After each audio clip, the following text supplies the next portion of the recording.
What could possibly make a man, surrounded by luxury and privilege, look into the eyes of someone who serves his family and declare with cold certainty, "You don't belong here"? Imagine standing in a grand mansion in New York City, where marble floors gleam, crystal chandeliers hang heavy with light, and every corner whispers of wealth. Now imagine that very setting turning into the stage for one of the most humiliating lessons a wealthy heir would ever endure. Have you ever seen someone so blinded by arrogance that they fail to recognize the truth standing right in front of them? Stay with me until the end, because what you're about to discover may surprise you. Michael, the only son of a wealthy family, had always lived with the belief that money could buy status, respect, and unquestioned authority. He walked through his mansion as if it were not just his inheritance, but his kingdom. The staff, maids, cooks, gardeners, were not people in his eyes. They were roles, shadows moving about the edges of his life to ensure his comfort. Among them was Sarah, a maid who carried herself with quiet strength, a woman who had worked in that house for years, unnoticed, uncelebrated, and yet essential. It was on a stormy evening, with thunder rumbling over the city, that the tension between them finally snapped. Michael, dressed in his tailored suit, stood in the grand hallway, his voice cutting through the silence. "You don't belong in this mansion," he told Sarah, his words sharp, designed to wound. His tone wasn't just about authority, it was about superiority.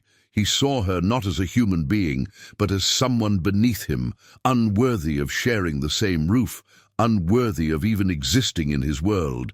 But Sarah didn't respond with anger. She didn't argue, didn't shout, didn't even defend herself. She simply lowered her gaze, her silence speaking louder than any protest could. Have you ever been in a situation where silence carried more power than words? In that moment, her quiet dignity unsettled Michael more than open defiance ever could. And just when Michael believed he had won, when he thought his arrogance had triumphed, a voice echoed through the hall, a voice he never expected to hear in that way. It was Margaret, his mother, the true matriarch of the house. She didn't raise her tone, but the weight of her words shifted the air around them. For the first time, Michael realized that he was not the master of this story. Why would his own mother, the woman who raised him, stand by the maid he wanted to throw out? Why would she look at Sarah not as the help, but with the respect and loyalty that Michael himself had never shown? What truth did Margaret know that her son had overlooked all his life? The clash wasn't just about a son versus a maid. It was about pride versus humility, wealth versus loyalty, and arrogance versus truth. And in that moment, the balance of power in the mansion began to shift. What Michael didn't know was that Sarah carried with her a history tied deeply to his own family, a story buried in the past that would soon rise to the surface and turn his certainty into shame. This wasn't just a confrontation. It was the beginning of a revelation that would leave Michael questioning everything he believed about worth, family, and belonging. Stay close, because as this story unfolds, you'll see how one shocking truth can dismantle years of pride in an instant. What happens next in this mansion will not only change Michael's life, it might just change the way you think about loyalty, gratitude, and the true meaning of family. And maybe, as you hear this scene unfolding, you've remembered a moment in your own life when someone judged you unfairly, or when silence spoke louder than 1,000 words. If this stirred something inside you, I'd love to know. Leave a comment below sharing your experience or even just how this story is resonating with you right now. Believe me, when you share, it's not just words on a screen. It's a way of building a community where people see themselves reflected in each other's stories. And while you're here, if the emotions in this narrative are pulling you in, don't forget to tap that like button. It might feel like a small action, but it helps this channel keep growing and ensures that more people can find stories that inspire reflection and change.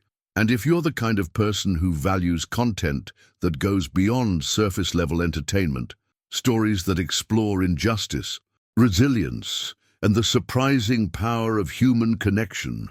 Make sure to subscribe. That way you'll always know when the next story is ready, and you'll be part of the journey with me from the very beginning. Your support, your presence here, is what makes it possible to continue telling these stories, to bring voices of humility against arrogance, and to highlight the quiet truths that often go unheard. So take a second, join in, and let's walk through these lessons together. Because what's about to unfold in Michael's mansion is only the beginning. The mansion stood like a monument to ambition itself, stretching across acres of carefully sculpted land in the quieter suburbs of New York. Its white stone facade reflected the pale afternoon light, while wrought iron gates guarded the entrance, as if protecting a kingdom. Behind those gates, winding driveways lined with oak trees led to a fountain carved from marble, its water cascading in endless motion, a display meant to impress visitors. Before they even stepped inside, every detail screamed of luxury and power, the kind of wealth that doesn't just buy possessions, but commands respect. Yet within those walls, behind the polished glass and the glimmering chandeliers, another story was unfolding, one where the balance of power was not what it seemed. Inside, the mansion was a world of its own. The grand staircase curved gracefully upward, its banister polished to a shine so flawless it reflected the light like a mirror.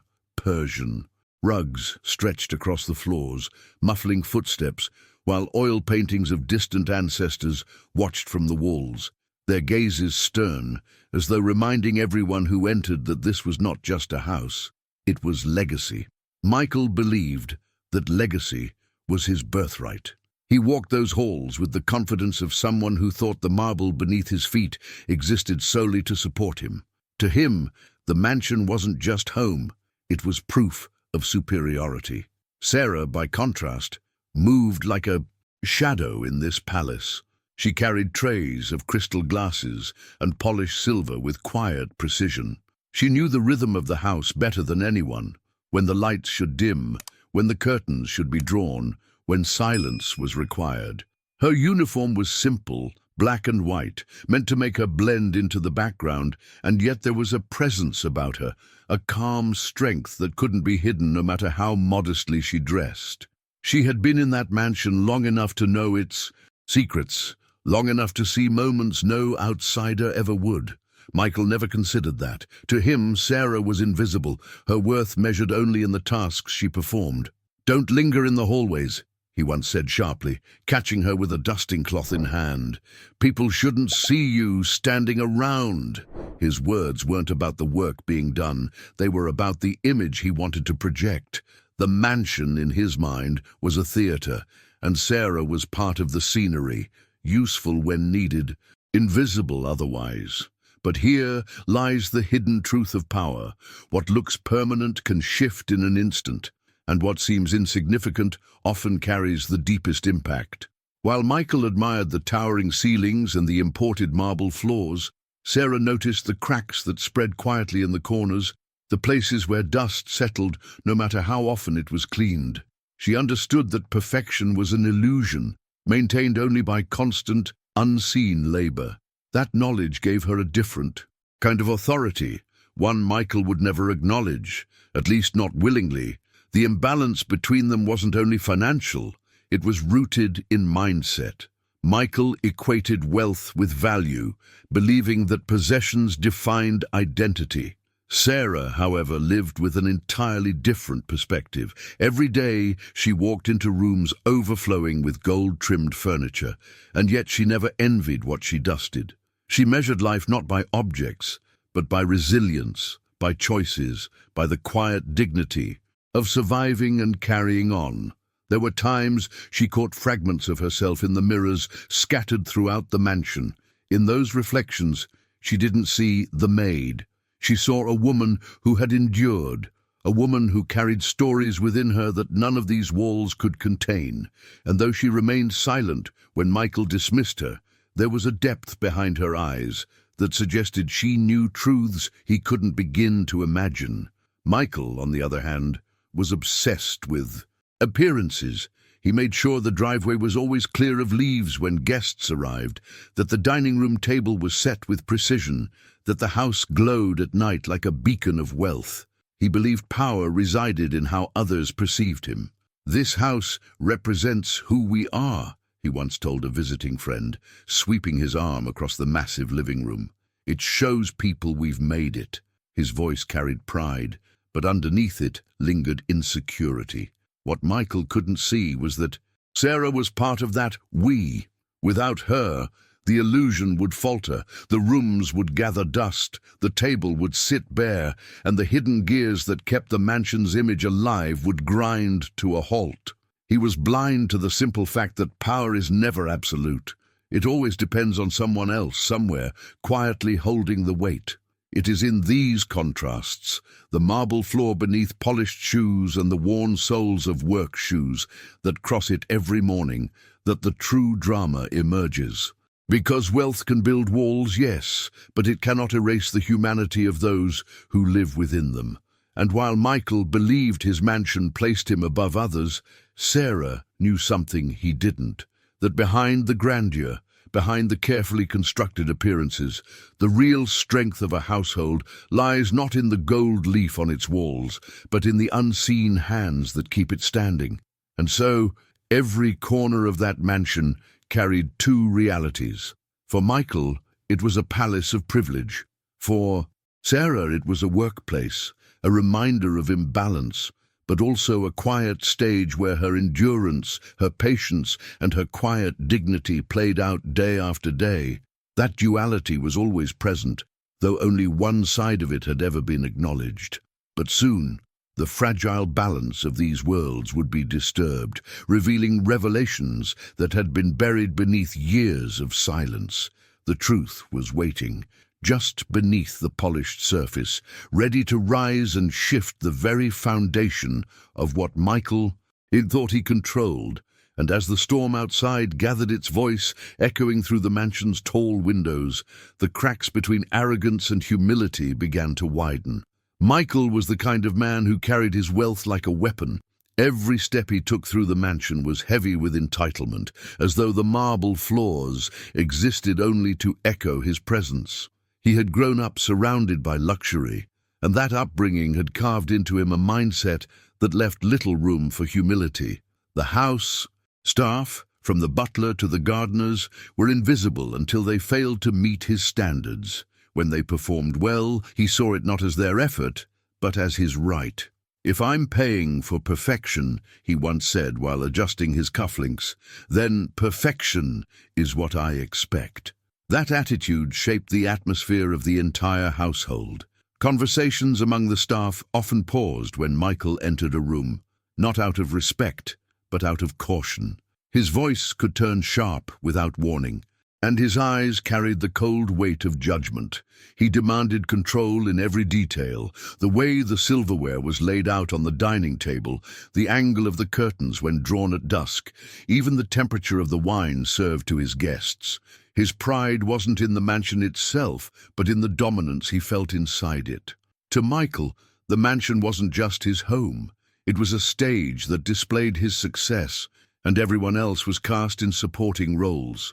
Sarah understood this better than anyone. She had worked under his commands long enough to know when silence was safer than speaking, when a lowered gaze could shield her from unnecessary conflict. Yet there was something unshakable in her, a quiet resilience that Michael mistook for submission. What he never realized was that her silence wasn't weakness, it was restraint. Still, he pressed his advantage every chance he got, as though reminding her of her place kept his own power intact. "You should be grateful you even get to work." "Here," he once muttered, tossing his jacket across the back of a chair and expecting Sarah to pick it up. "Most people would give anything to walk through these doors." His words weren't gratitude. They were a reminder of hierarchy, a declaration that she should never forget the gap between their lives. Michael thrived on appearances. When guests arrived, he transformed into the polished host, his arrogance masked by charm. He bragged about the size of his property, the history of the paintings, On the walls, the exclusivity of the wines in his cellar. He wanted admiration, validation, the kind of attention that made his ego swell. Yet when the guests left, the mask fell away, revealing the sharp edges of his personality that those closest to him knew all too well. For the staff, including Sarah, he didn't bother with charm. For them, he reserved only orders, criticisms, and the occasional careless insult. The irony was that beneath his pride, Michael carried an insecurity he would never admit. His sense of self-worth was tied entirely to what people thought of him, and the mansion was his shield. He couldn't imagine life without the admiration wealth brought him. He couldn't imagine being seen as ordinary. That fear made him cling to control even harder, ensuring that no one inside his world could ever challenge the image he projected. One afternoon, as the sun spilled through the tall windows of the library, Michael found Sarah dusting near the shelves. He stood in the doorway, watching her work, and instead of appreciating her effort, he sneered. "Don't you ever wonder if this is all you'll ever be?" he asked, his tone dripping with condescension. Sarah didn't look up, her hand steady as she wiped the edge of a frame. "I know who I am," she replied softly. That answer unsettled him. He expected her to shrink, to apologize, to accept his dominance. But her calmness was impenetrable, and that frustrated him more than open defiance would have. In Michael's eyes, every person in the mansion was a tool, objects that existed to polish his image, to maintain his comfort, to ensure his superiority remained unchallenged. He had no patience for mistakes, no tolerance for what he considered weakness. If a maid dropped a glass, he scolded her in front of others, not because of the loss of the glass, but because it disrupted the flawless world he believed he owned. If a gardener left a leaf on the driveway, Michael pointed it out, reminding him that perfection was non-negotiable. "Details are everything," he would say. But what he really meant was that control was everything. This obsession with control extended even to his mother. Though he owed his lifestyle to her careful management of the family fortune, he often dismissed her advice as old-fashioned. Margaret had tried more than once to remind him that respect mattered more than riches, that humility was a form of strength. Michael brushed her off, believing her words belonged to another era. "The world isn't about kindness, Mother," he said during one of their tense dinners. "It's about winning, and I don't intend to lose." Yet in his relentless pursuit of dominance, Michael never noticed the cracks forming in the world he thought was solid. He never realized that arrogance can only hold power for so long before truth begins to erode it. The staff, though quiet, noticed everything. The sharpness of his words, the weight of his demands, the way he treated Sarah as though she were an object, rather than a human being. Behind closed doors, they whispered, wondering how long it would be before his pride led to a downfall. The imbalance between Michael and Sarah wasn't simply about class or money. It was about perspective. Michael saw himself as untouchable, armored by wealth. Sarah saw through the illusion. She understood that wealth could buy possessions but not respect, status but not integrity. And though she endured his dismissiveness day after day, there was a strength in her. Silence that foreshadowed something even Michael couldn't anticipate. The mansion, so polished on the surface, was beginning to feel like a stage for something larger, something that couldn't be hidden forever. Because behind every arrogant decision, behind every dismissive word, the truth was gathering momentum, waiting for the moment when control would slip from Michael's grasp and the weight of his own pride would turn against him. The storm outside was still rising, and soon the perfect image he fought so hard to protect would collide with revelations that would change everything. Sarah had been in the mansion so long that she seemed woven into its walls, yet few people truly saw her. She moved with a kind of rhythm that belonged not to luxury but to survival, each step purposeful, every gesture measured. Her days began before dawn, often before the family stirred, and ended only when the last light in the house was dimmed. from polishing the marble floors until they reflected, the chandeliers to quietly arranging fresh flowers in the vases that lined the hallways. Sarah's work shaped the very atmosphere Michael boasted about to his guests. Yet in his eyes, she was invisible, a fixture of the house, rather than a human being with a story. But there was something about Sarah that set her apart from what Michael assumed she was. While her uniform was meant to strip away individuality, she carried herself with a dignity that not even the plainest attire could conceal. She wasn't loud, she wasn't confrontational, and she never argued when faced with Michael's dismissive remarks. Her strength wasn't in defiance, but in patience, in silence, in the steady way she endured. It was the kind of quiet power that often goes unnoticed until the moment it changes everything. On more than one occasion, the other staff had whispered about how Sarah could withstand Michael's sharp tongue. When he threw casual insults or demanded perfection with impossible standards, she never let his words pierce her calm. "Doesn't it bother you when he talks like that?" a younger maid once asked her, her voice filled with frustration. Sarah only smiled faintly and replied, "Words can bruise for a moment, but they can't define who you are unless you let them." That was her mindset, one shaped by years of hardship long before she ever stepped foot in the mansion. Her story, though hidden from Michael, was marked by resilience. She had once worked 2 jobs while raising her younger sister after their parents passed away unexpectedly. She had walked through winters in upstate New York with shoes that barely held together, carrying groceries in paper bags that tore against the cold wind. She had learned early that life wasn't about what you had, but how you endured what you didn't. That journey had carved into her a strength that money couldn't buy, a kind of inner steel that no insult from a wealthy heir could bend. Sometimes, late at night, when the mansion grew quiet and everyone else was asleep, Sarah would walk through the empty halls. She would pause at the grand piano in the living room, running her fingers gently across the keys without pressing down. Music had once been part of her life. Her mother had taught her simple songs when she was a child. Standing there in the dim light, surrounded by wealth she could never claim, Sarah didn't feel envy. Instead, she felt perspective. She knew that the true measure of a person wasn't the gold frames or the sprawling gardens, but the decisions they made when no one was watching. Michael never noticed those moments. He never noticed how Sarah's presence carried a grounding effect, how the household often leaned on her steadiness. When other staff grew nervous under his watchful eye, Sarah's calm helped them carry on. When Margaret, his mother, fell ill and required extra care, it was Sarah who stayed quietly by her side, ensuring comfort without ever expecting recognition. Margaret had seen it, though she noticed the small sacrifices, the quiet loyalty.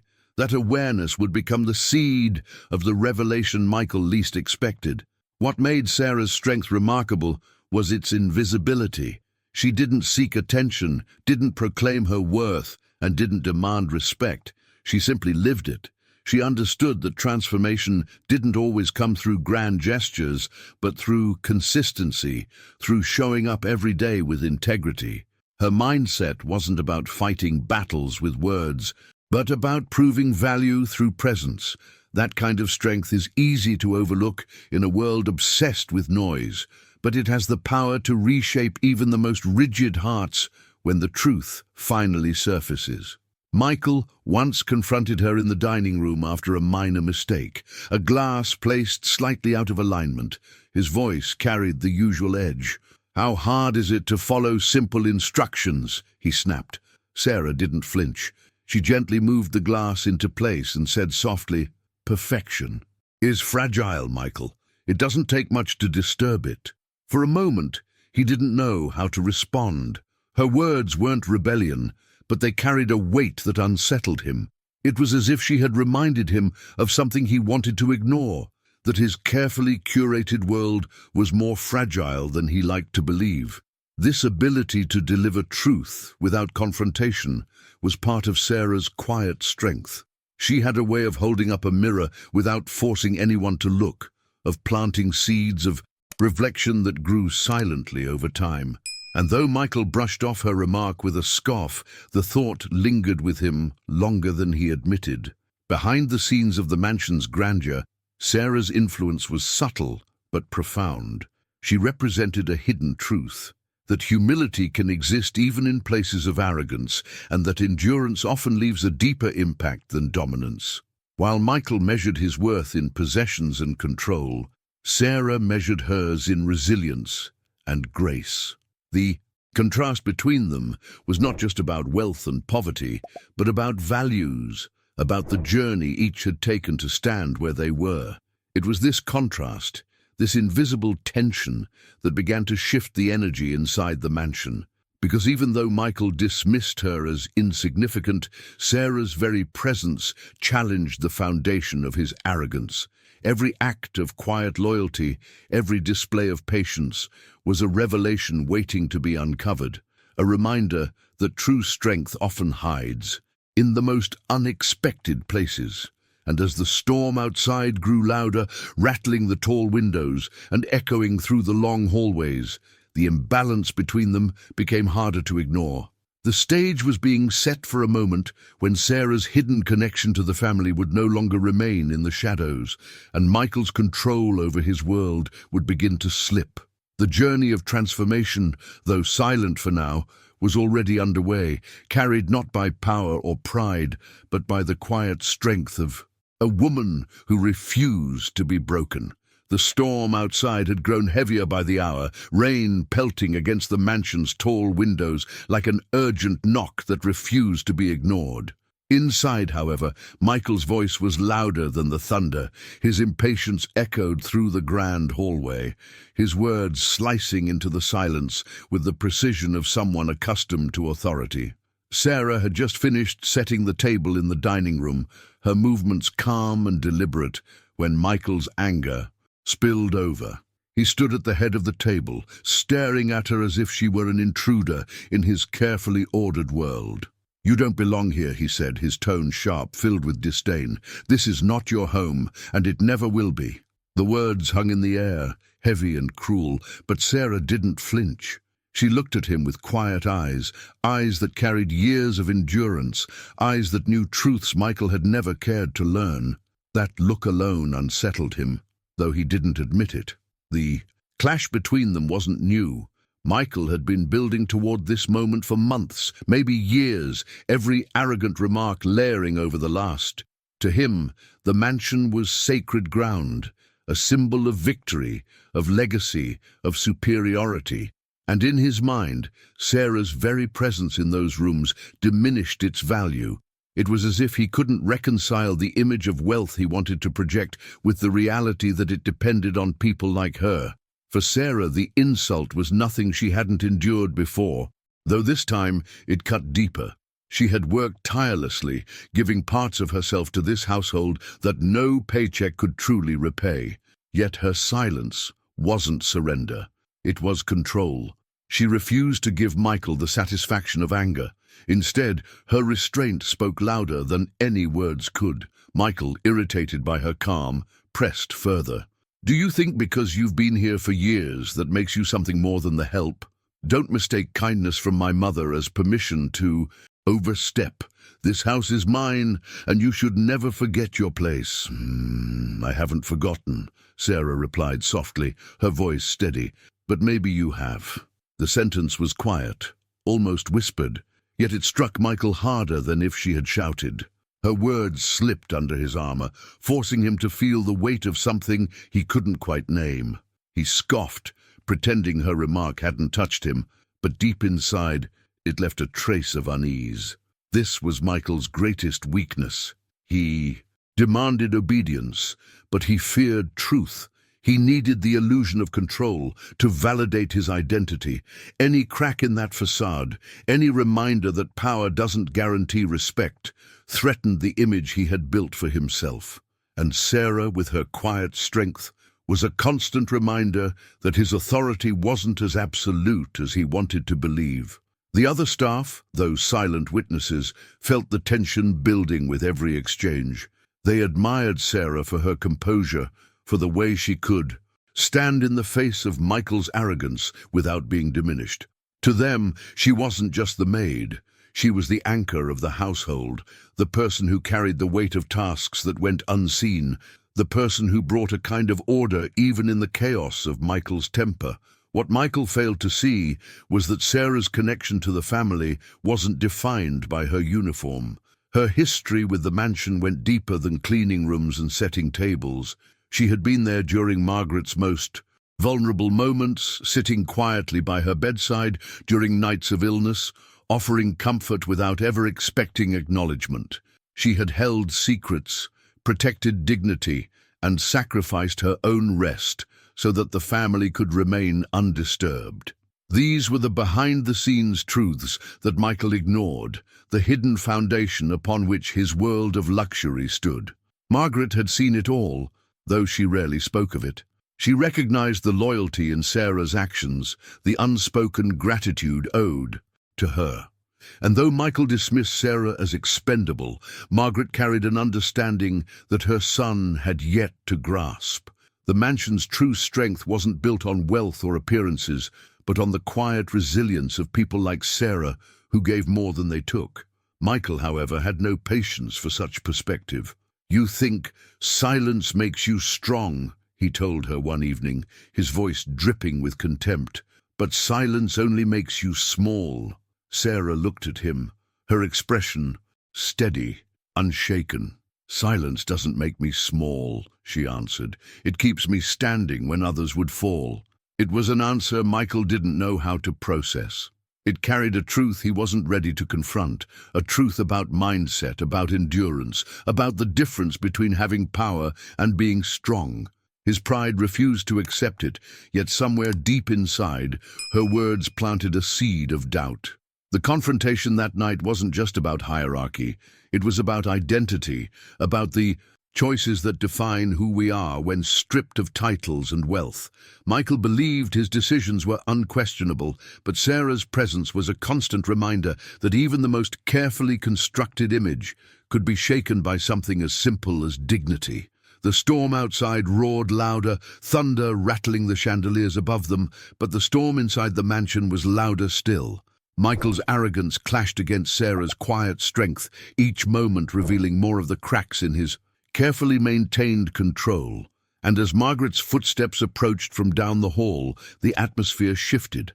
Michael didn't yet realize it, but his mother was about to step into the conflict, bringing with her a revelation that would challenge everything he thought he knew. The balance of power in the mansion was about to change, not through Michael's commands, but through truths long hidden, truths that could no longer remain in the shadows. And it would be Sarah's presence, calm, unwavering, undeniable, that would serve as the catalyst for that transformation. The day the line was crossed didn't announce itself with fireworks. It began with routine, breakfast trays, the smell of fresh coffee drifting through the east wing, the low hum of a vacuum in distant corridors, until Michael found a reason to turn ordinary into offense. He was already in a brittle mood, a restlessness that made his impatience flare over small things. The rain outside pressed against the windows like a reminder that the world had its own rhythm, but Michael wanted control. He stepped into the study where family memorabilia sat behind glass.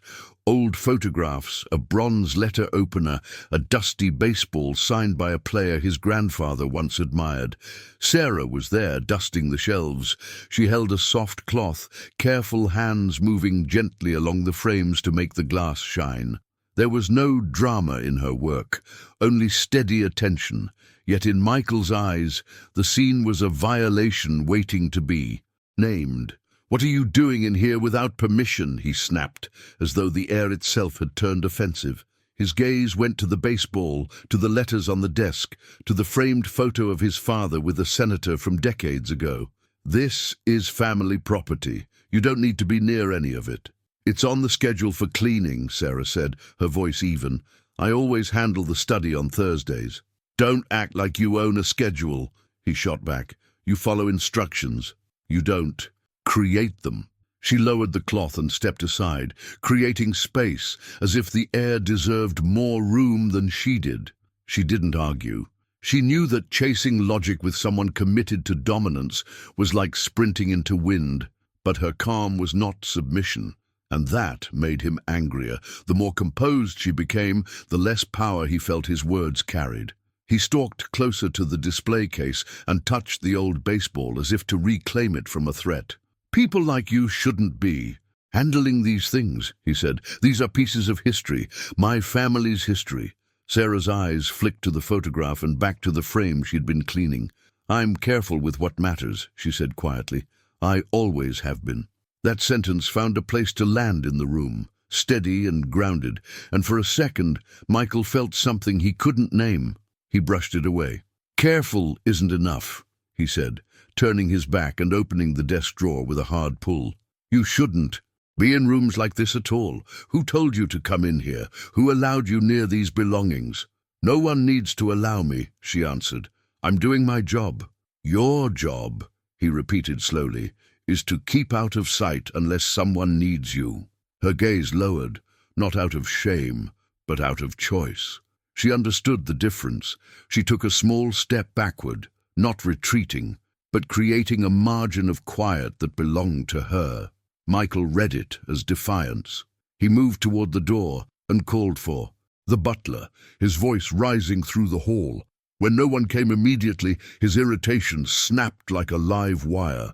"You're done," he said, pointing toward the entrance. "Pack your things. I don't want you in this house another day." Sarah didn't speak. The study filled with the sound of rain on glass and the soft tick of the mantel clock. She looked at the photograph on the wall, the one of Michael's father at a charity gala from long ago, and then at the case, holding the memories of a family. She had spent years serving. Her life was not in those frames, but she had protected them all the same. Something in her expression told Michael that he was not the judge he believed himself to be. It unsettled him because it pushed against his narrative. His decisions had always been accepted. Now her silence felt like a mirror he didn't want to face. "I won't ask again," he said. "You're leaving, today." "I've never taken anything that didn't belong to me," she replied finally, voice steady. "And I've never touched what I couldn't return in the same condition or better." "Don't lecture me," he snapped. "You're a guest here on a paycheck." "I'm not a guest," she said, a calm certainty in her tone. "Guests are temporary. I've been here longer than most of your guests stay interested." The sentence didn't land as sarcasm. It landed as truth. Michael's jaw tightened. He moved to the desk, snapped the lid shut on a pen, as if ending a conversation with a small, controlled finality, and motioned her toward the hall. "Out," he said. The hallway outside the study seemed to wait, as if the house itself were holding breath. Sarah walked through the doorway, but did not hurry. She did not plead, did not explain, did not offer a last-minute defense to soften his verdict. Her restraint had its own gravity. It was the weight of a mindset formed by experience, by decisions made in harder seasons than this. Michael followed, anger trailing him like a cloak he refused to shed. He wanted spectacle. He wanted a scene that would prove his authority, but there was no scene to be had. There was only a woman who refused to let his cruelty decide who she was. "Do you understand English?" he said harshly when she did not rush. "Go to your room. You have 30 minutes to gather your things. Security will escort you off the property." "I don't need an escort," she answered. "I know the way out." "Of course you do," he muttered. "The back door is where staff exit, not the front. Don't forget." She held his gaze for a moment, not with challenge, but with a kind of compassion that disarmed him in a way anger never could. He turned away first. Control to him meant movement, always moving, always commanding, always filling space with his will. He headed toward the main staircase, where the chandelier glowed like a constellation captured indoors. He called to the butler again, and this time a nervous face appeared at the edge of the hall. "Mr. Lawson?" the butler asked cautiously. "Have her escorted out," Michael said. "She's finished." The butler glanced at Sarah, hesitated, and then nodded. "Yes, sir." Sarah's room was small, tucked behind the laundry corridor.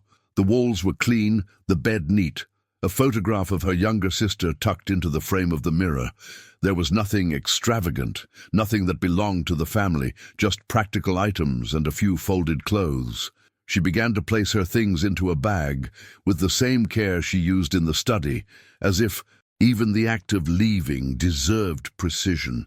The younger maid, who often worked beside her, hovered in the doorway, eyes wide. "You can't go," the girl whispered. "He'll calm down, he always does." "Sometimes people need the consequence of their own decisions," Sarah said gently. "Maybe this is one of those times. You didn't do anything wrong." "I know." "Then why accept it?" "Because sometimes the most powerful thing you can do," Sarah replied, "is refuse to become like the person trying to break you." The words fell softly, but they made the room feel fuller, grounded, as if gravity itself had shifted in her favor. The younger maid's eyes grew wet. "He doesn't see you," she said. "He sees a role. People see what their mindset allows," Sarah answered. "Eyes follow beliefs." Downstairs, Michael moved through the living room where the fire had been lit against the storm. He poured himself a drink and took a sharp sip he barely tasted. He was rehearsing the justification in his mind, leadership, boundaries, standards, stringing them together into a narrative to make his decision sound reasonable even to himself. It was a behind-the-scenes ritual he'd perfected through the years. Choose, command, rationalize, never look back. If he labeled the decision as necessary, he could ignore the impact. He could pretend the house felt cleaner, not just on its surfaces, but inside its atmosphere. Yet the air did not feel cleaner. It felt tight. He paced past the piano, past the wall, where black and white photographs told stories he claimed as his own. He paused before the largest frame, his grandfather breaking ground on the first factory, and stared at it as if the image could offer justification. "He wouldn't tolerate disrespect either," Michael said under his breath, as if summoning permission from a ghost. He heard steps at the top of the stairs. The butler. Something in the rhythm of the footsteps made Michael bristle. He wanted efficiency, not hesitation. He wanted the matter settled. He expected to see Sarah behind the butler, ready to be walked out, ready to vanish, the way staff were supposed to vanish when they no longer served the performance. Instead, the butler descended alone, hands clasped, face pale with uncertainty. "Well?" Michael asked. "She's packing," the butler said. There's a complication." "Complication?" Michael let out a breath that sounded like a warning. "What complication?" The butler swallowed. "Mrs. Lawson asked to be notified. If any staffing changes were made in the main house." Michael's expression hardened. "And she should perhaps be informed." "She doesn't need to approve my decisions," Michael said. "This is my house to manage." "Yes, sir," the butler murmured, though the words lacked conviction.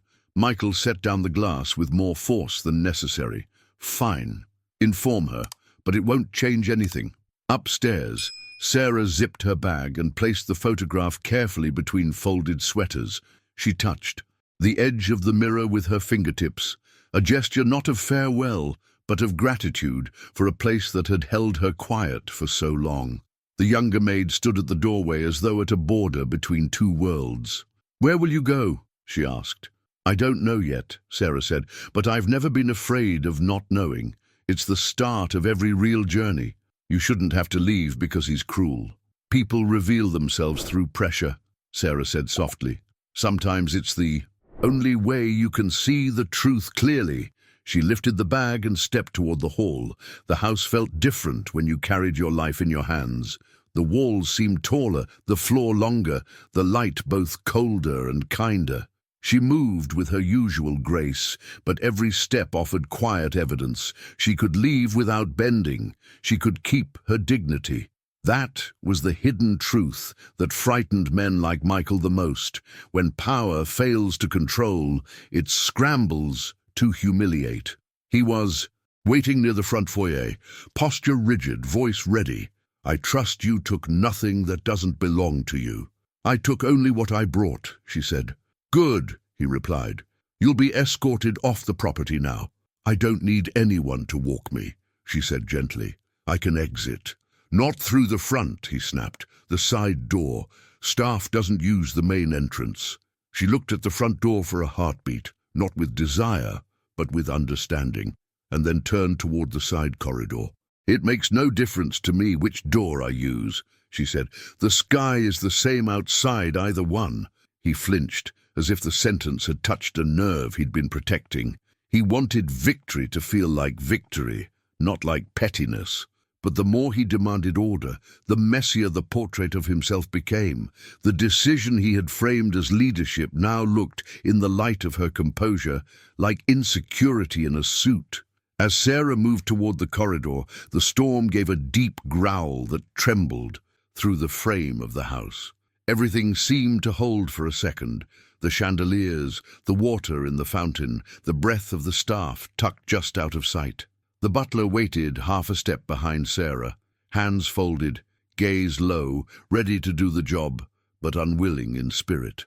Michael watched, arms crossed, and told himself he was preserving boundaries, defending legacy, protecting his family's belongings from an imagined contamination.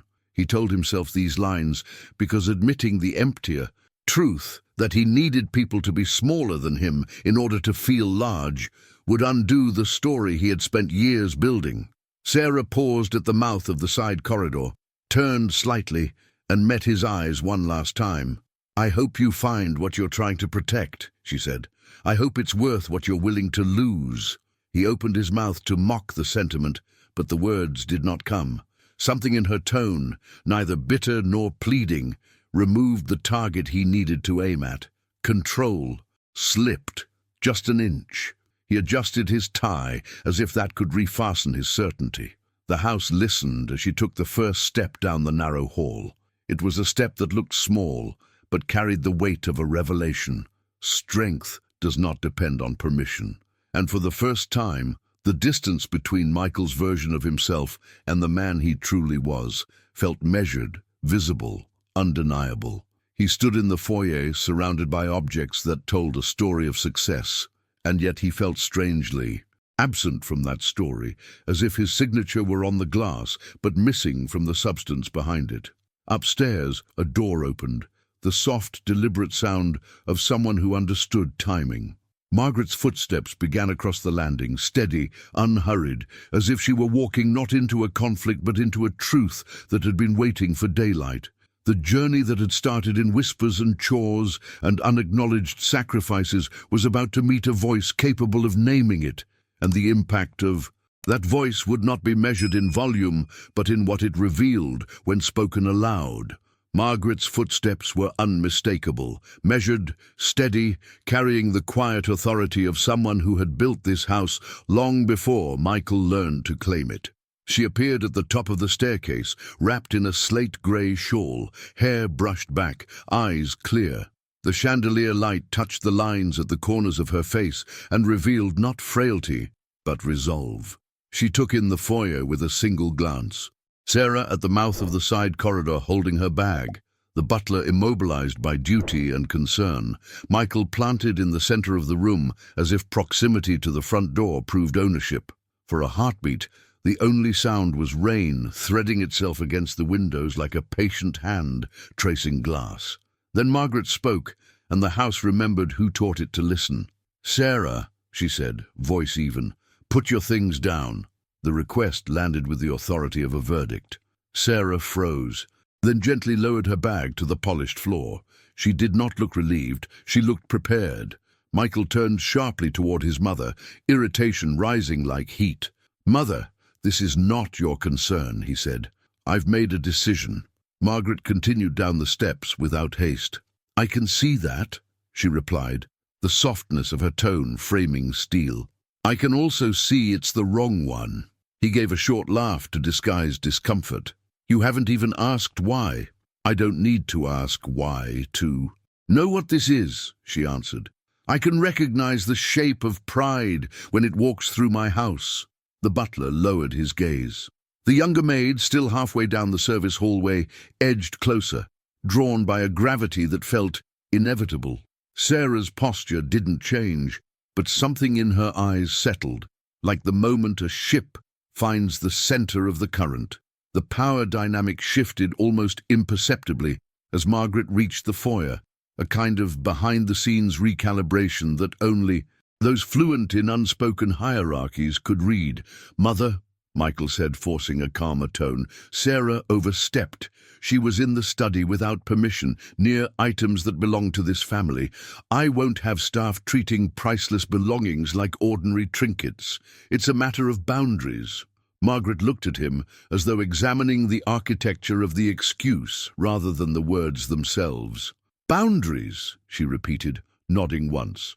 "And what boundary did she cross that justifies being sent out in a storm with a bag and a warning?" "She shouldn't be handling family history," he maintained. "That room is not for her." "That room is not a shrine to your ego," Margaret said, still calm. "It holds memories. Memories require care, not posturing." She shifted her attention to Sarah with a tenderness that didn't need performance. "Have you harmed anything?" "No, Ma'am," Sarah replied. "I was cleaning. The schedule hasn't changed." "It has not," Margaret said. "I wrote it." Michael opened his mouth, closed it, then tried again. "This isn't about a schedule," he said. "It's about respect." "Respect," Margaret echoed. A useful word, dangerous in the wrong hands. She gestured toward the study doors. "If you think respect for our past means humiliating the person who preserves it, then your definition is not one I recognize." He bristled. "I'm not humiliating anyone. I'm managing the house." "You are managing a feeling," she said. "A feeling of threat. And you're calling it management." The line reached him more cleanly than he expected. Threat was not a word he allowed near his image. He squared his shoulders as if to push it back into the shadows, where he kept anything that made power look fragile. "I won't debate semantics," he said. "I gave an order. It stands." Margaret's eyes did not harden. They clarified. "No," she said, "it doesn't." She turned slightly, including the butler and the hallway staff in her orbit. "There will be no dismissal today." Then to Sarah, "You will not leave this house under accusation." Sarah inhaled a quiet breath that didn't ask for rescue. "I can go if it keeps the peace," she said. "There is no peace built on fear," Margaret replied. "Only silence, and we are finished with that kind of silence." For a long second, the word "finished" seemed to rest in the air like a key placed on a table between two people who both know what it opens. Michael felt the edges of his certainty begin to crumble. He had been sure that the sheer force of decision would carry the day. That had always been the way to win. But his mother's refusal was not rebellion. It was governance. It came from history, from decisions made long before he was old enough to misunderstand them. "Mother," he said more carefully, shifting tactics, "if I let insubordination pass, it spreads. This is how standards fall." "And this," Margaret said, touching the banister as if to steady only the facts, "is how a family falls, when it believes. Standards exist to protect feelings rather than values." Her tone never rose. If anything, it grew gentler, which somehow made each sentence land with greater impact. "You've mistaken the performance of authority for the practice of it." He didn't know where to put his hands. He slipped them into his pockets, removed them, adjusted his cuff, then let his arms hang rigidly at his sides. "You're choosing her over me," he said, a boy's accusation wearing a man's voice. "I am choosing what is right over what is loud," Margaret answered, "and I am choosing the truth over the story you've rehearsed." The chandelier hummed faintly, its light steady, as if refusing to dramatize what did not require dramatics. The house, which had been a stage for Michael, was becoming a forum, less spectacle, more reckoning. The shift wasn't just in the room, it was inside him. He felt the hidden truth press against his ribs. His decisions were not unassailable. He could be challenged without the world collapsing. The realization was not relief, it was exposure. Sarah looked between them, the son fighting to hold the frame, the mother quietly removing the nails. She had no interest in triumph. She had interest in clarity. "Mrs. Lawson," she said softly, "I don't want to be the cause of conflict." "You are not the cause," Margaret replied. "You are the mirror." The younger maid nearly gasped at the accuracy. The butler's chin dipped in agreement. No one could call defiance, only recognition. Michael felt cornered by gentleness, which was worse than anger. Anger he knew how to defeat. Gentleness required something he had not practiced: listening. "We could move past this if she apologizes," he said finally, reaching for a compromise that let him stand without bowing. "For what?" Margaret asked. "For entering the study alone? She did her job. For answering me in a tone I didn't appreciate."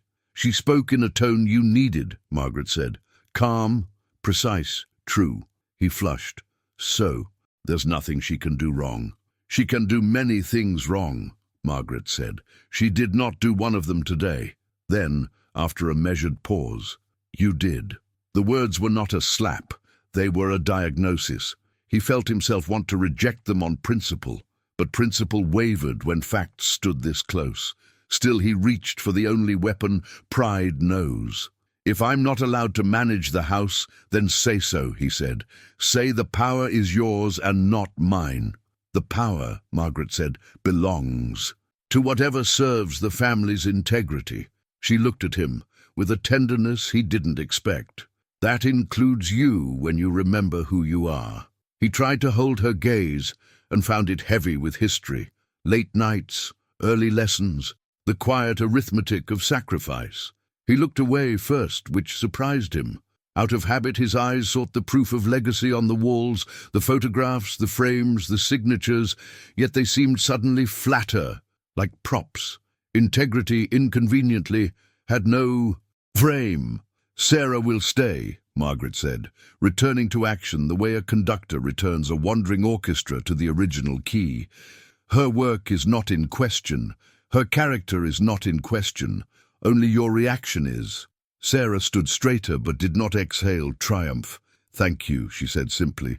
"I'll return to my duties." "Before you do," Margaret added, "leave your bag here. I'll have someone take it back to your room." "I can carry it," Sarah replied. "But thank you."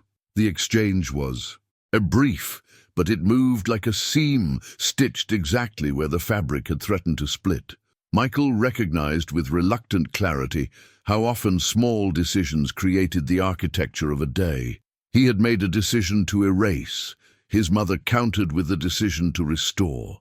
And restoration, he saw, carried a different kind of power, quieter, more enduring. He reached once more for posture. "If we begin making exceptions, the staff will take advantage," he warned. "The only people who take advantage," Margaret said, "are those who believe advantage is the point." The sentence landed in him with the soft, relentless logic of rain finding a roofline. He had believed advantage was the point for so long that he had confused it with purpose. In that confusion, people had become tools, and tools don't ask questions. But Sarah's presence, her refusal to shatter under pressure, had become a question he couldn't put down. Margaret took a step closer to him, her voice intimate now, meant for his hearing as much as for the room's record. "You treat the house like a fortress," she said, "but houses are not built to keep people small. They're built to give people room to grow." She let the thought breathe, then added, "If you cannot feel larger without making someone else less, you are not growing. You are shrinking inside a very expensive shell." The line was not designed to wound, it was designed to wake. He felt heat rise in his chest, pride fighting for oxygen. He considered doubling down. He considered walking out. He considered every move that looked like strength from a distance and avoidance up close. The choices rushed past him like exits on a highway he'd been speeding down for years. For once, he didn't take any of them. He stood still. Sarah quietly lifted her bag and placed it beside the console table. The butler stepped forward, hands precise, and said, "Allow me, Miss Sarah." She let him, and the gesture wove a small thread of normalcy through a room that had nearly unraveled. The younger maid retreated a step, wiping at her eyes, pretending it was dust, not relief. Michael felt the oddness of the moment. Nothing dramatic had happened, and yet everything felt altered. It wasn't a spectacle of reversal. It was a transformation of ground. The coordinates of authority had shifted a few degrees toward true north, and once a compass corrects, it's difficult to pretend the old direction was right. He tried one last angle. "You're protecting her as though she's family," he said. Margaret didn't blink. "I protect what protects us," she replied, "and I honor what has earned honor." He stared at her, at Sarah, at the staircase, searching for a lever to pull that would return the moment to its previous shape. There wasn't one. The revelation arrived not as thunder, but as a steady light. Whatever argument he made from here would not be about justice, it would be about saving face. And saving face, he realized, had cost him more than he had ever counted. A silence gathered, a useful one, the kind that holds a decision at the center until it becomes visible. Margaret released him from it gently. "Michael," she said, "you may not understand why I'm firm about this, but you will. And when you do, you'll be grateful the house did not let your anger write its rules." He swallowed, nodded once, and let his arms ease from their rigid line. It wasn't surrender. It was the first movement of a different posture, small enough to deny if needed, large enough to start a new pattern. Sarah inclined her head. "I'll return to the study," she said. "There's dust on the upper shelf I didn't reach." "You'll have help," Margaret answered, already shifting the room back into rhythm. "And you'll take a warm tea first." She turned to the butler. "Earl Grey, lemon, honey." "Yes, ma'am," the butler said, relieved to have a task that built rather than broke.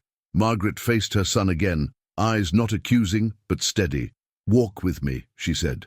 "We have more to discuss than a baseball behind glass." Something in the invitation, firm, unafraid, woven with history, cut through his resistance. He didn't know what the conversation would unveil, but he felt its direction, less defense, more truth. As they moved toward the corridor side by side, the storm outside softened by a degree, the rain no longer striking the window panes like a verdict, but like a rhythm the house had learned to accept. In the foyer, Sarah lifted her cup when it arrived, and let the steam brush her face, not as celebration, but as a quiet reset. The journey of the day had bent away from humiliation and toward clarity, and clarity changes the temperature of a room.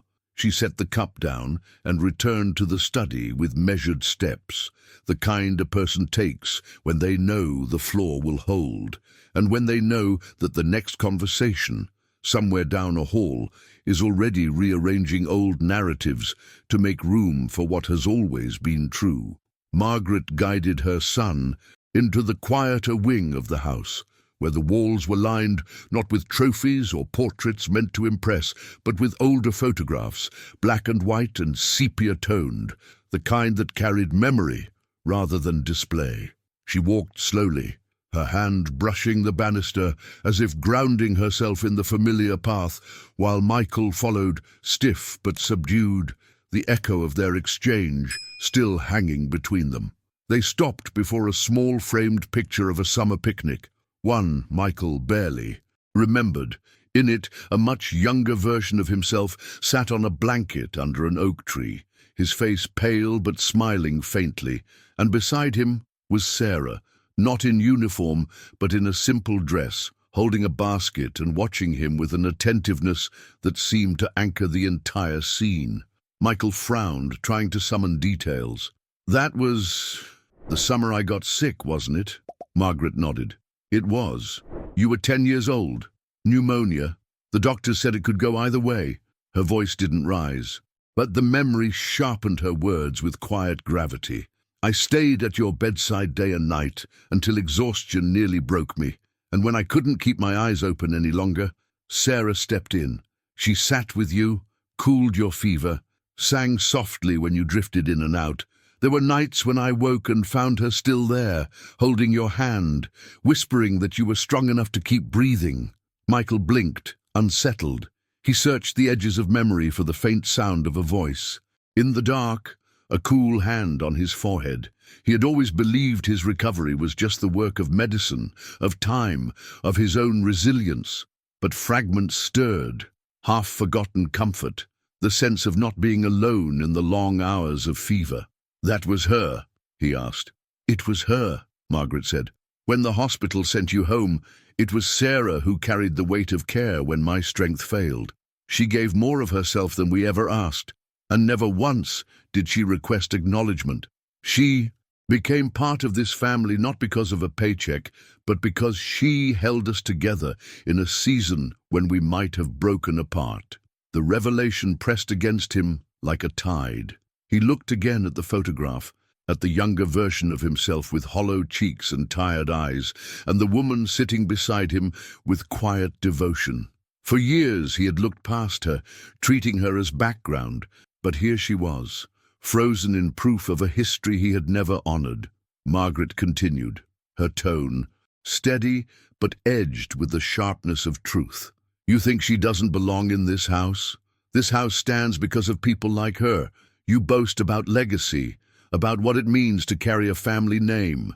But legacies aren't built only on fortunes and deals. They're built on sacrifices, and Sarah's sacrifices are woven into the very walls you believe give you authority." Michael's hands tightened into fists at his sides, not in anger at her words, but in resistance to what they revealed. His pride battled against the image being redrawn before him. "Why didn't you tell me this before?" he asked, his voice strained. "Because I hoped you would see it for yourself," Margaret replied. "I hoped you would notice her loyalty, her patience, her strength, without me needing to hold up the evidence. But arrogance blinds, Michael, and today you nearly pushed away someone whose presence is a greater gift to this family than all the chandeliers and marble combined." He swallowed. The room, feeling tighter, the air heavier. His thoughts reached for justification, for the scripts he usually carried, about boundaries, about leadership, about standards. But those words rang hollow against the weight of the truth.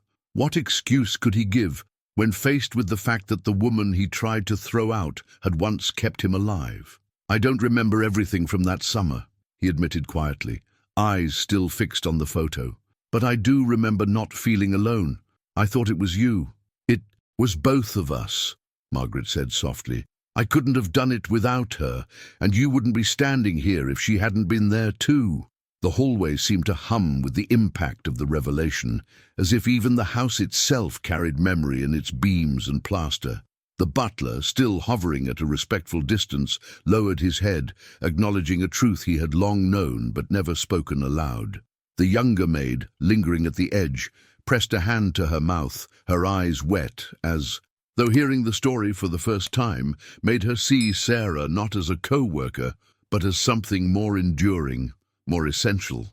Michael ran a hand through his hair, his posture faltering.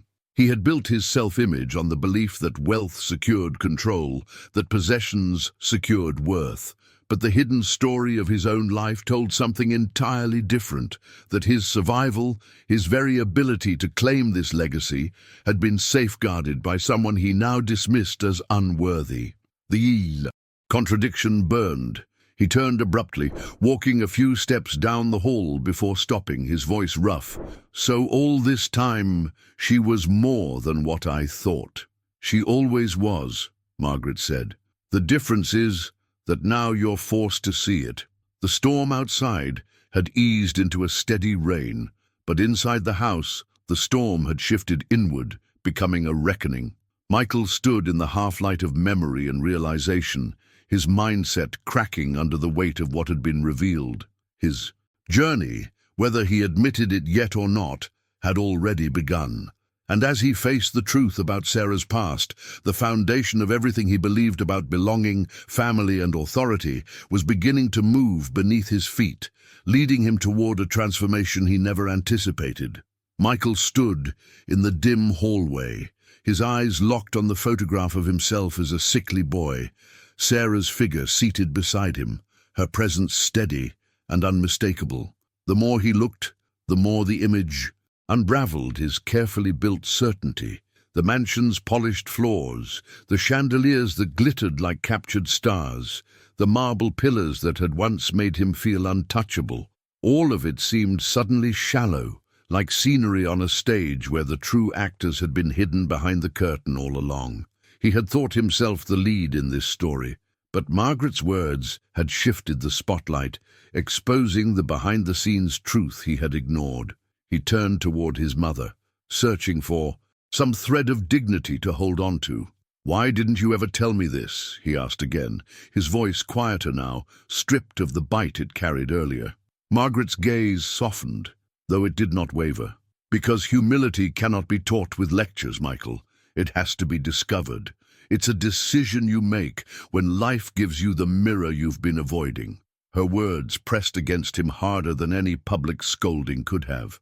Humiliation burned in his chest, not because servants had witnessed his arrogance, but because his mother, the one person whose approval had always mattered most, was standing against him. It wasn't the crowd's judgment he feared, but hers. Her disapproval felt like the withdrawal of something invisible, yet vital, as if the foundation of his identity had been quietly pulled away. He lowered his gaze, his pride trembling under the weight of truth. For the first time in years, the voice of certainty in his mind faltered. He remembered the child he had been, feverish and weak, clinging to consciousness while unfamiliar hands soothed him. He remembered warmth at his side, whispers that carried him through the night. He had believed those moments belonged to his mother alone, but now he realized Sarah had been there too, her presence shaping the safety he had taken for granted. He tried to respond, but words failed. I didn't know," he murmured, and the admission itself stung like a wound. "No," Margaret said gently, "you didn't want to know. You never looked closely enough to see the sacrifices around you. That is what arrogance does. It blinds you to the gifts carried by others." Her tone wasn't angry. It was worse. It was disappointed, steady and calm, as though anger would have been wasted. That disappointment stripped Michael more thoroughly than rage ever could. He felt exposed, as if the layers of charm and dominance he had wrapped around himself had been peeled away, leaving only the boy he once was, the boy who had depended on others to survive, the boy who owed his life to someone he had just tried to discard. He clenched his fists, then released them, his voice unsteady. "I thought wealth meant I had control. I thought respect came with the name, with the house, with everything we owned." Margaret shook her head slowly. "Wealth gives you options, Michael, but respect? That is earned only by how you treat others. Money cannot buy it, and arrogance cannot hold it." The words landed like stones in a pond, rippling through the silence until they reached him fully. He had been raised in privilege, yet in this moment, privilege felt more like a cage than a crown. What good was all his dominance if it collapsed under the weight of a truth revealed by his own mother? He felt smaller in her presence, not because she intended to diminish him, but because she had reminded him of something he had abandoned long ago: gratitude. He rubbed a hand over his face, trying to find composure, but humiliation lingered like a shadow he couldn't escape. He thought of the butler's eyes lowered in quiet disapproval, of the younger maid's trembling voice defending Sarah earlier, of Sarah herself, calm and dignified even when he tried to strip her of belonging. Each memory was another crack in his armor. "I wanted to prove I could manage this house," he said, voice breaking slightly, "that I could live up to the legacy." Margaret stepped closer, her expression softening just enough to pierce him deeper. "Legacy is not about control, Michael. It is about gratitude for those who made survival possible. You think managing a house makes you strong, but true strength is recognizing that others carry the weight with you and thanking them for it." The words cut, but they also illuminated. He realized now that his humiliation wasn't just about being wrong, it was about being revealed. All the hidden truths he had ignored were spilling into the open, and his mother was holding him accountable not with anger, but with undeniable honesty. That honesty left no room for excuses. He pressed his lips together, swallowing hard. "I didn't mean to dishonor her." "You did," Margaret replied, But what matters is what you do next. Her voice lingered in the air, firm but guiding, leaving the decision in his hands. Humiliation had cracked his arrogance, but reflection was the path forward. He could feel it, the faint stirring of a transformation waiting beneath the weight of shame, like a seed pressed into the soil. Uncertain, yet alive. Michael turned back toward the foyer where Sarah's bag still sat by the console table, untouched, a silent witness to everything that had just unfolded. He saw it differently now, not as baggage, but as a symbol of all the years she had carried burdens for this family without complaint.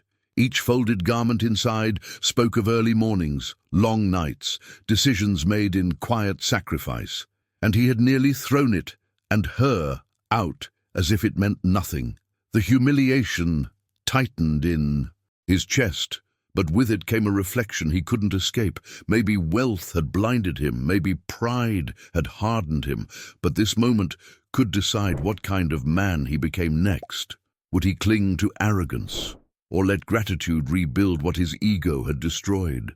He glanced at his mother again, and for the first time in years, he didn't see her as an obstacle, but as a guide. Her disapproval wasn't meant to shame him into silence. It was meant to call him back to the person he was supposed to be. And though his pride still resisted, another part of him began to understand.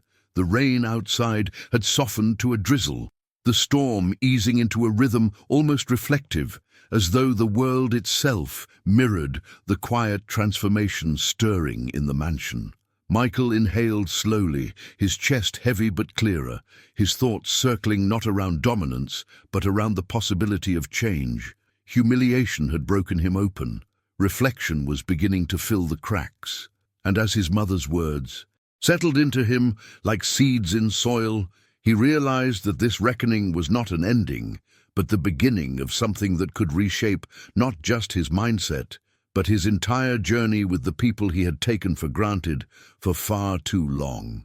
Michael lingered in the hallway longer than he wanted to, as if the walls themselves were demanding an answer to questions he wasn't ready to face. He felt stripped, not by force, but by the weight of truth pressing against him from every angle. His mother's disappointment clung to him like a second skin, and Sarah's silence, steady, unshaken, remained louder than any argument he could mount. For a man who had always defined himself by control, the sudden loss of certainty felt like standing barefoot on cold marble, nowhere to hide, nothing to grip.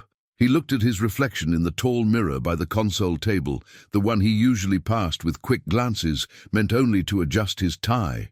But this time, the mirror showed something he couldn't ignore. His posture still carried the frame of confidence, but his eyes betrayed it. They were tired, defensive, filled with a shadow of doubt that looked dangerously close to recognition. For years, he had used wealth as armor, charm as disguise, and arrogance as shield. But in this moment the armor looked heavy, the disguise thin and the shield cracked. Margaret stood nearby, silent now, giving him the space to wrestle with himself. She knew words had already done their work. What remained was decision, and no one could make it for him. Sarah had returned to the study, resuming her tasks with the same composure as always, yet her absence in the hall felt more powerful than her presence had been. She hadn't pleaded for his mercy, hadn't demanded justice, hadn't even tried to defend herself beyond a few calm sentences. That restraint haunted him, because it revealed something he lacked. He remembered her final words before she nearly left the house.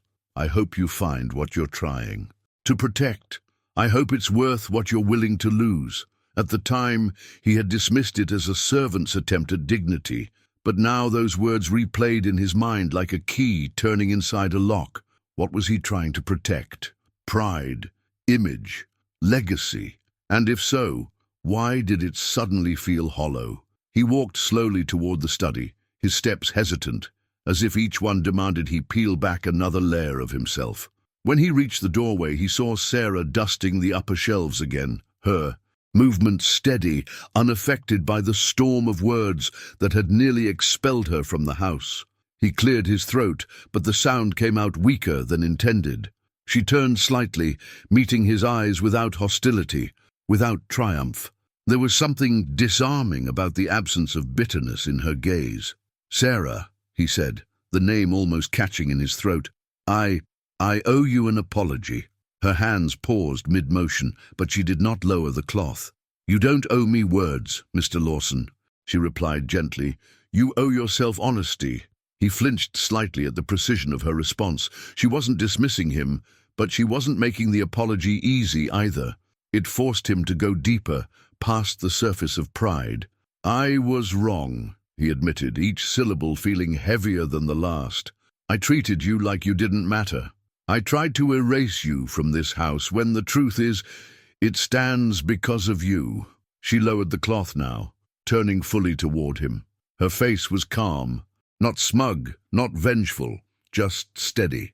"Respect doesn't cost you anything, Michael," she said softly, "but losing it will cost you everything." The sentence hit him harder than his mother's scolding had. It wasn't a rebuke. It was a truth delivered with such clarity that it pierced through his defenses. He nodded, his throat tight. "I thought respect came with wealth, that people owed it to me. But I see now, it's the other way around." Sarah studied him for a moment, then gave a faint, almost imperceptible smile. "People follow kindness longer than they follow orders. You'll discover that if you choose to." Her forgiveness wasn't loud, but it was evident in the fact that she continued her work without resentment, without throwing his humiliation back at him. She carried no need to prove him wrong. She had already done so by being who she was. That quiet forgiveness highlighted the contrast he could no longer ignore. Humility over ego, patience over pride, humanity over dominance. Michael leaned against the doorway, watching her dust the shelves he had once accused her of trespassing on. He realized how small his arrogance looked in comparison to her consistency. Every moment of her endurance became a mirror reflecting his flaws, but also showing him a path he could still take if he had the courage. It wasn't about surrender, it was about transformation. He turned back to his mother, who stood a few paces behind, watching silently. "I don't want to be the man I was this morning," he said, voice unsteady. Margaret's eyes softened. "Then don't be. Transformation begins the moment you choose differently." The words carried more weight than any lecture on legacy or wealth. They carried choice, agency, the possibility of change. For the first time, Michael felt that humility wasn't weakness. It was freedom from the cage of his own pride. He stepped fully into the study, his gaze steady on Sarah now. "I can't undo the way I treated you," he said quietly, "but I can change the way I see you, and I can choose to honor the truth I've ignored for too long." She gave a slight nod, accepting the words without ceremony. "It's not about me," she replied. "It's about who you decide to become." Her response lodged itself inside him, deep enough to shift something fundamental. He realized this moment wasn't about repairing his image, wasn't about salvaging authority. It was about transformation, about becoming the kind of man who no longer needed wealth as proof of worth. Respect and kindness, two things he had undervalued, now loomed larger than all the marble and chandeliers around him. The silence that followed wasn't heavy anymore. It was spacious, like a clearing after a storm.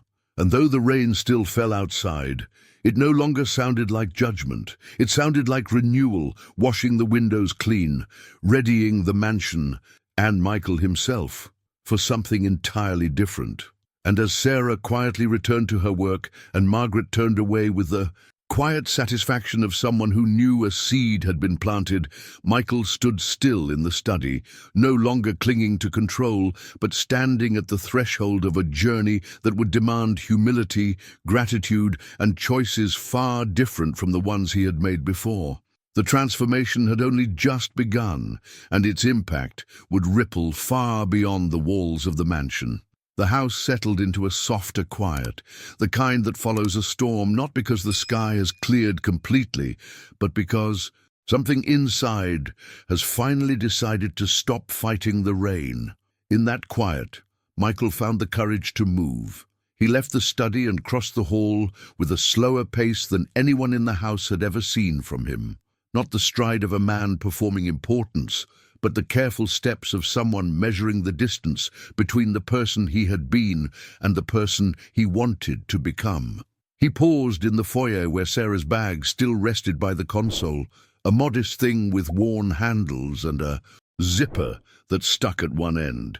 It looked out of place against the marble and the gilded mirror, yet for the first time he understood that what was out of place was not the bag, but the mindset that had believed the house existed only to magnify him. He asked the butler to gather the household in the dining room, and the request came out stripped of command. The staff came quietly, unsure. They took their places along the wall as they always did, standing slightly back, ready to vanish at the first sign of criticism. Sarah did not return to the doorway. She remained in the study, finishing what she had started, as if the rhythm of duty could smooth the surface of a shaken day. Margaret watched her son from the threshold, saying nothing, letting the next decisions belong to him. When Michael entered the dining room, the chandelier cast its light without drama, illuminating a long table set for no one in particular. He cleared his throat, and even that small sound betrayed how unused he was to speaking without armor. "I owe everyone in this house an apology," he said, and the line stilled the room. "Not just for today, but for every day I treated your work as invisible and your presence as optional." The butler lowered his eyes. The younger maid glanced toward Sarah's empty chair and swallowed. Michael continued, voice roughened by something more honest than performance. "I thought leadership meant control. I thought respect was something I received, not something I earned. I was wrong. That's not an excuse. It's the truth I should have seen sooner." He turned to Margaret as if steadying himself against what he had to say next. "Mother told me something I should have known," he added. "When I was 10 and sick and more fragile than any picture frame in this house, it was Sarah who sat with me through the nights. I don't remember all of it, but I remember not being alone. I have taken that comfort for granted for years."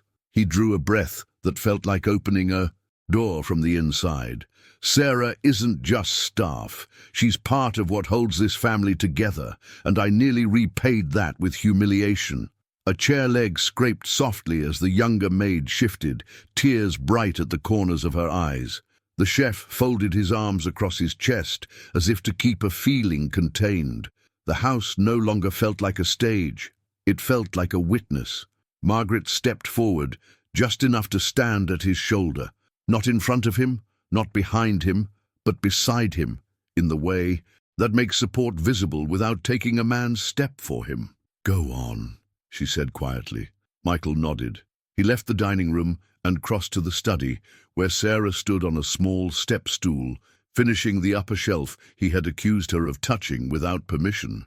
He waited until she stepped down before he spoke. "Sarah," he said, "I want to apologize to you directly. I treated you like a trespasser in a place you have helped build. I tried to make you small so I could feel large. I cannot undo that. But I can tell you, I see you now, not as a function, not as a uniform, but as a human being whose loyalty has carried this family farther than any of us acknowledged." She held his gaze, and for a long second, nothing moved. Then she set the cloth on the cart and answered with the same quiet clarity that had steadied the whole day. "Thank you for saying it," she replied. "I don't need grand gestures. I need truth that lasts longer than a mood." He felt the sentence land like a commitment written without flourish. She added, softer still, "And I forgive you, not because it didn't hurt, but because holding on would change me into someone I don't want to become." The words slipped past his defenses in a way lectures never could. Forgiveness wasn't a spectacle. It was a reorientation. It didn't erase the impact of his decisions, but it showed him a road not paved with shame. He nodded once, a gesture that felt like a promise sealed to himself more than to her. "I will try to deserve that," he said. That evening, the dining table was reset, not for a gala or clients, but for the people who made the house breathe. The chef, the gardeners, the maids, the butler, the driver who always waited in the car long after he was told to go home. Margaret insisted everyone sit, and when hesitation kept them hovering at the edges, she smiled in that particular way that leaves no room for refusal. "Tonight," she said, "we eat as a family." The word family did not erase titles. It dignified the people who had been reduced to them. Michael took a seat halfway down the table rather than at the head, and the gesture surprised even him. He poured water for the person beside him and, without thinking, set the pitcher down where others could reach it. A small habit, but it marked a turn in the road. The conversation was not easy at first. Glances lowered, voices careful, but Margaret kept the room warm with the simplest kind of hospitality: attention. She asked the driver about his daughter's college applications and reminded the chef of the first winter soup he had made when the power went out 10 years ago. She prompted, they answered, and slowly the ice beneath the evening's chairs began to melt. When Sarah entered, she did not seek the end of the table. She took the place Margaret indicated with a small nod, near the center, between the younger maid and the gardener, who still carried soil beneath his nails, no matter how often he washed up. Michael stood, and the room went still again. He didn't raise a glass, he didn't ask for silence, he simply used the voice he had been learning how to use all day. "I want to acknowledge Sarah," he said, "not as an employee, but as someone whose quiet decisions have protected this family more than any address ever could. I would like this house to hold a photograph where the truth is visible." He turned to Margaret. "If you're willing, Mother, I'd like that picture from the hallway moved to the main wall, the one of the picnic, the one that tells the story behind the scenes." Margaret's eyes smiled before her mouth did.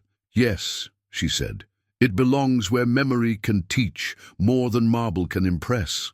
A soft murmur passed around the table, the kind that means agreement without ceremony. Sarah didn't beam. She didn't shrink either.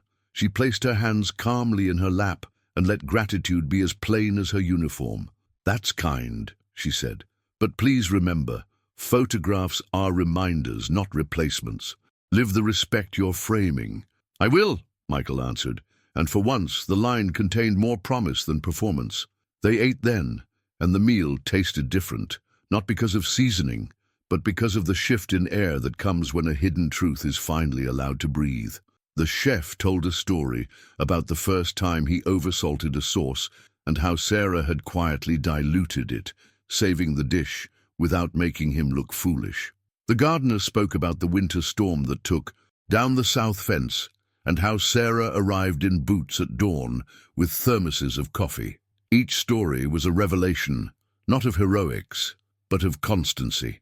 Michael listened without interrupting, a practice he realized had muscle memory too, one he would need to build. When the plates were cleared, Margaret remained seated, hands folded, and offered a closing not as a verdict but as a thread binding the day. "Wealth gave this house a foundation," she said, her voice carrying the hush of a prayer without the formality of one. "But kindness made it livable. Money can purchase stone and glass. Respect furnishes the rooms. Never confuse what can be bought with what must be earned." She let her eyes rest briefly on her son. "Our worth is measured by the lives we touch with gentleness, our legacy by the gratitude we practice when no one is watching." Michael felt the words settle where defenses had once stood. He glanced at the staff and found himself wanting to know their names beyond titles, their stories beyond tasks. He realized how much of his life had been lived at a distance, admiring the shine of things while missing the hands that made them shine. The transformation he needed wasn't a speech. It was a series of decisions, repeated until they turned into character. He understood there would be days he would fail, habits that would fight back, instincts that would request applause. But humility is a muscle, not a miracle. He would lift it again tomorrow. Later, when the table was cleared and the rain had thinned to a mist, he returned to the hallway with the photographs and stood once more before the picnic image. He traced the frame lightly, seeing in it not nostalgia, but instruction. He imagined a new frame in the main living room, visible, unignorable, a reminder at eye level that the story of this house was never singular. "We'll move it in the morning," he said quietly. Sarah passed by on her way to the kitchen. She paused. "You don't have to prove anything to me," she said. "Just be true to what you've learned." "I'm trying," he replied. "That's how it begins," she said, and kept walking, leaving him with a sentence that felt like a small lamp left on in a darkened room. In the library, Margaret closed a ledger she had been reviewing and looked up as he entered. He took the seat across from her, a place where, as a boy, he'd fallen asleep doing math homework while she balanced the household accounts. "Thank you," he said. "For what?" she asked lightly. "For not letting my worst moment decide the shape of this house," he answered. "For calling me back." She reached across and placed her hand over his, a gesture simple and vast. "You did the difficult part," she said. "You listened." He nodded, and in that quiet exchange, a new chapter began. Not dramatic, not shouted, but written in the ink of everyday choices. A door held open, a name remembered, a question asked before an order given. By the time the house settled for the night, the air carried a different texture. The walls had not moved, but the meaning inside them had. Respect had been spoken aloud, and then set gently on the table like bread to be shared. The hidden truth had been brought from behind the scenes into the center of the room, where its impact could guide what came next. And as the lamps clicked off one by one, the mansion did not feel smaller for having welcomed humility. It felt larger, as if space had been made for everyone who crossed its thresholds. Morning would come with new rhythms, breakfast served with conversation instead of commands, schedules adjusted with collaboration rather than control, a photograph lifted from a quiet hallway to a place of honor where memory could teach in passing. The journey was not over. It had reached the honest part, the place where lessons don't end with words, but continue in the way people live beside one another. And in that gentle pull forward, the house seemed to breathe, ready to hold the next revelation that would give shape to all the days that followed. And if you've walked with me through this entire story, maybe you felt something shift along the way too. Perhaps it reminded you of a moment when humility taught more than pride ever could, or when quiet strength left a deeper impact than loud power. If that's the case, let me know down in the comments. Just write something simple, like, "I'm with you until the end, so I know you stayed and felt the weight of this journey." And if these kinds of stories resonate with you, don't forget to subscribe. That way, you'll always have a place here where narratives like this keep unfolding, with lessons tucked inside each one. A like on this video also helps keep these messages reaching others who might need them right now. And since the journey doesn't stop here, there's another video waiting that complements everything we've just explored. It's right here. Click and continue with me there. I think you'll find it speaks just as deeply.